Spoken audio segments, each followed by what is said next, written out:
নমস্কাৰ বন্ধুসকল, মোৰ চেনেল ৰমেন ব্লগ XYZ-লৈ আপোনালোক সকলোকে স্বাগতম জনাইছোঁ।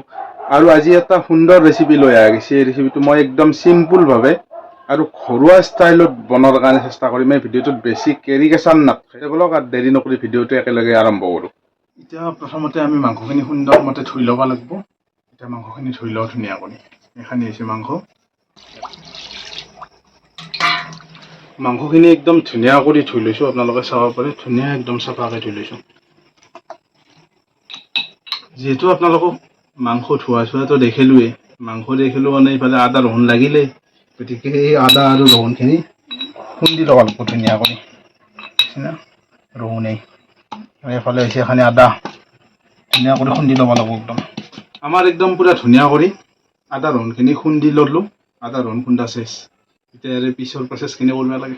আৰু বন্ধুসকল, আজি কি বনাম মই আপোনালোকক কোৱাই নাই, গতিকে এতিয়া মই কৈ দিওঁ। আজি মই বিৰিয়ানী বনাই আছোঁ, চিকেন বিৰিয়ানী।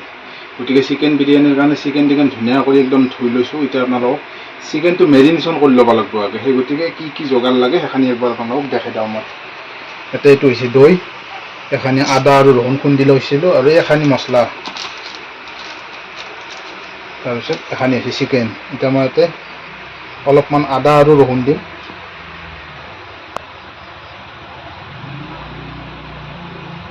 এখানি আদা ৰহুন দিলোঁ। এতিয়া ইয়াতে 4 চামুচমান দৈ দিম দিয়ক।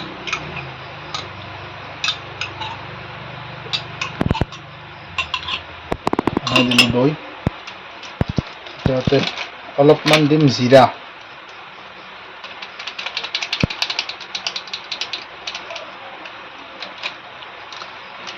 এখানি হৈছে ধনিয়া,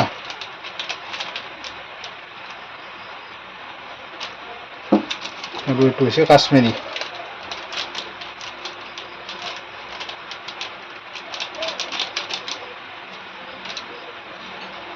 এখানি ধুনীয়া কৰি সানি ল'ব লাগিব একদম। আৰু এতিয়া দিব লাগিব অলপমান নিমখ, খাই দি দিলোঁ নিমখ। আৰু এতিয়া দিব লাগিব অলপমান ৰংগুড়া,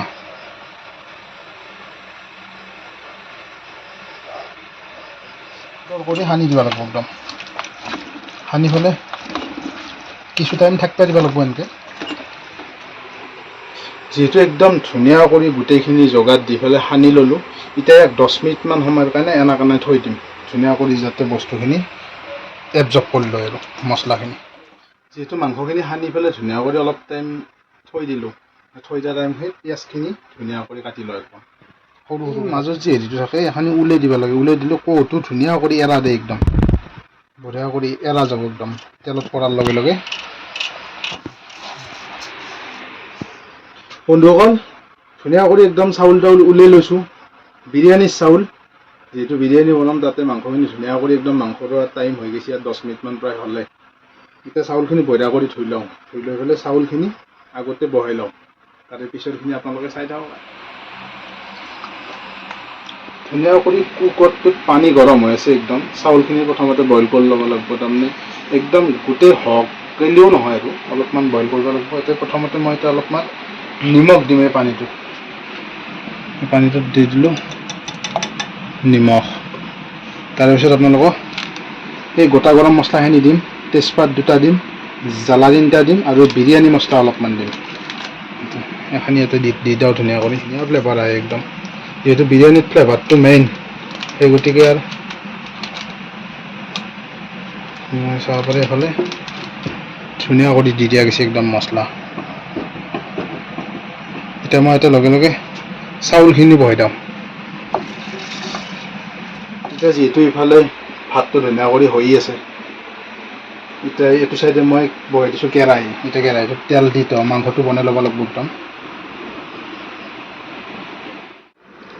তেলটো একদম ধুনীয়া কৰি গৰম হৈ গৈছে। এতিয়া মই প্ৰথমতে 2টামান গোটা জিৰা দি দিছোঁ।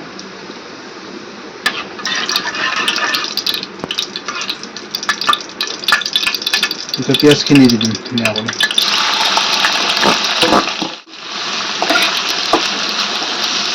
বন্ধুসকল, আমাৰ ভাতটো একদম ধুনীয়া কৰি হৈ গৈছে, আৰু ভাতটো কিমানত গেলি হ'ব লাগে মই একবাৰ দেখাই দিওঁ আপোনালোকক।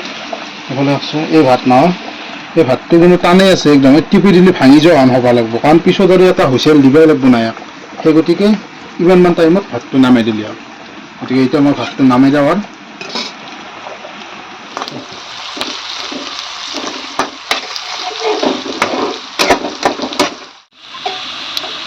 পিঁয়াজটো একদম ধুনীয়া মতে ভজা হৈ গৈছে, আপোনালোকে একবাৰ চাব পাৰে বঢ়িয়াকৈ একদম ভজা গৈছে। এতিয়া মই ইয়াতে 2 পিচমান ইয়াতে বিলাহী দিম, গোটাইখিনি নহয় আৰু আপোনালোকে চাব পাৰে ইয়াতে এই বেছি নহয় 3 পিচ 4 পিচমান দিছোঁ আৰু এখন একদম সৰু সৰু টিকলু টিকলু পিচ, আৰু ইয়াতে এখানি থাকিল। আপোনালোকৰ নিজা চইচ, আপোনালোকে দিলি দিব পাৰে নেদলি নাই আৰু মই ইয়াতে 2 পিচমান আনাই দিছোঁ আৰু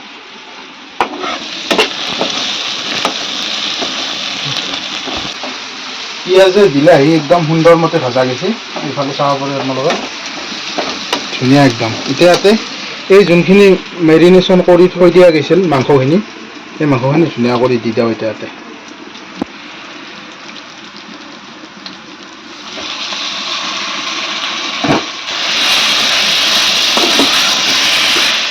যিহেতু মাংসখিনি বহাই দিলোঁ, বহাই দিয়াৰ পিছত অলপমান টাইম ভজাৰ পিছতে এই মাংসখিনি পূৰা কামাৰ খাই যায় একদম, যিহেতু তাতে পানী চানী একো নাথাকে, সেই গতিকে মই অলপমান ইয়াতে পানী দিছোঁ। পানী দিয়াটো আৰু আপোনালোকক দেখা নাই, আপোনালোকে চাব পাৰে অলপমান পানী দিছোঁ যাতে কামাৰ খাই নাযায়।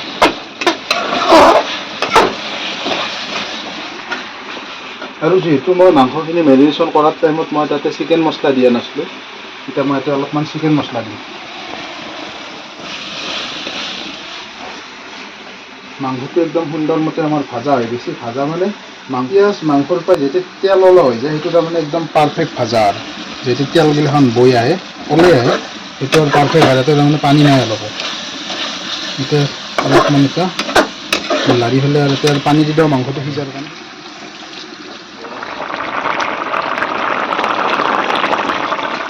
মাংসটো একদম ধুনীয়া কৰি হৈ গৈছে। এতিয়া এই মাংসটো মই আৰু এটা চিটি মাৰিব লাগিব কুকাৰত, এতিয়া ইয়াক এয়াৰফ্ৰাই ট্ৰান্সফাৰ হ'ব কুকাৰত। আপোনালোকে চাব পাৰে মাংসটো ধুনীয়া একদম বঢ়িয়াকৈ হৈ গৈছে। এতিয়া মই ইয়াক কুকাৰত দি হুইচেল এটা মাৰি দিম চাউলখিনি দি পেলাই, চাউল মানে ভাতখিনি, আৰু হৈ গ'ল আৰু মোৰ ধুনীয়া কৰি মই মাংসটো নুমাই লৈছোঁ। নুমাই পেলাই ইয়াতে লৈছোঁ কুকাৰটো আৰু এইফালে ভাতকেইটা। কুকাৰটোত অলপমান মাংস দি লৈছোঁ মই ইয়াতে। এতিয়া ইয়াতে মই ভাতখিনি দিম।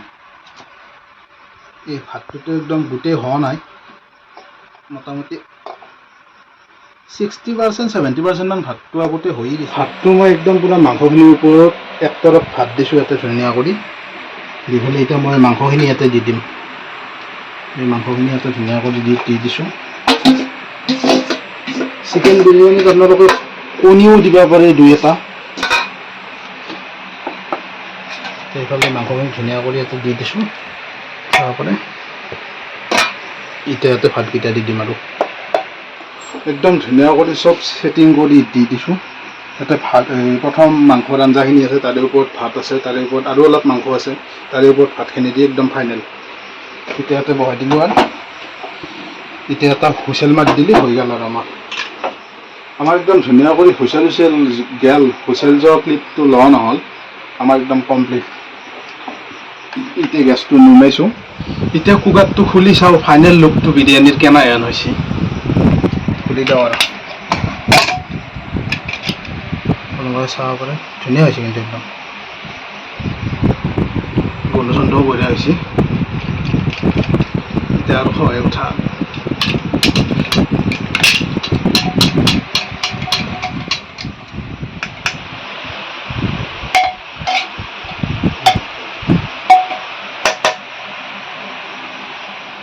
বিৰিয়ানীখিনি বনাই একদম ধুনীয়া কৰি কাঁহীত সাজি লৈছোঁ।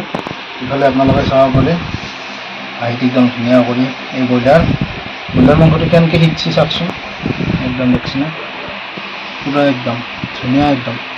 ইফালে কাটি লৈছোঁ লগত পিঁয়াজ, ইফালে গোল গোল কৰি নেমু। এতিয়া মই খাই পেলাই আপোনালোকক টেষ্টৰ কথাটো কৈ দিওঁ।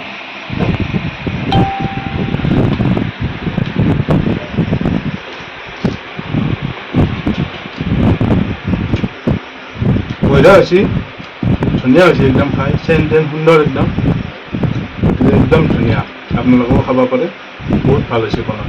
আৰু এই ঘৰত বনাইছোঁ একদম চিম্পুলকৈ, আৰু ইয়াতে ধৰি লওক কালাৰ চালাৰ নাই, এতিয়া হোটেলত যেনেকৈ পাই সেনে হেন ধৰণে বনোৱা মই একদম চিম্পুল আৰু ঘৰত বনোৱা হিচাপে ধুনীয়া একদম আপোনালোকেও এনেকৈ বনাই চাব বঢ়িয়া ৰেচিপিটো চাই আপোনালোকে কেনে পালে সুন্দৰ এটা কমেণ্ট কৰি দিব লগতে চেনেলটোও ছাবস্ক্ৰাইব কৰি দিব আৰু চাওক বিৰিয়ানী বনালে বহুতখিনি যোগাৰ লাগে যিহেতু মই ইয়াতে ঘিউ দিয়া নাই কেউৰা জল দিয়া নাই ফুড কালাৰ ইউজ কৰা নাই গতিকে নকৰা কৰি যিখিনি বস্তু নহ'লেই নহয় সেইখিনি দি মই বিৰিয়ানীটো বনাইছোঁ একদম ঘৰুৱা ষ্টাইলত এনেকৈ বনালে একো ক্ষতি চতিও নাই যিহেতু ফুড কালাৰটো খাবাই নাংগে মানুহে সেই গতিকে মই সেইগিলাখান ইউজ কৰাই নাই একদম চিম্পুলভাৱে বনাইছোঁ আজিৰ ভিডিঅ'টো আৰু ইয়াতেই শেষ কৰোঁ নেক্সট আৰু এটা সুন্দৰ ভিডিঅ' লৈ পেলাই আহি আছোঁ আপোনালোকৰ মাজত জয় অসম জয় জুবিন দা